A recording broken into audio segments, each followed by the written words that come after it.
Buongiorno e ben ritrovati con l'informazione flash di News Sicilia, i principali titoli della mattina. In apertura la strage di Altavilla Milicia, un corteo di bambini e ragazze delle scuole ha accolto le salme dei due fratelli, Emanuel di 5 anni e Kevin di 16, uccisi insieme alla madre Antonella Salamone. Il sindaco del comune palermitano ha proclamato il lutto cittadino.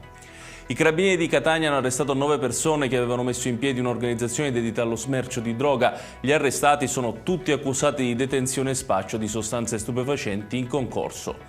La polizia di Palermo ha arrestato 20 soggetti appartenenti ad un'associazione criminale accusata del riciclaggio di autovetture rubate e di estorsioni commesse con la tecnica del cosiddetto cavallo di ritorno.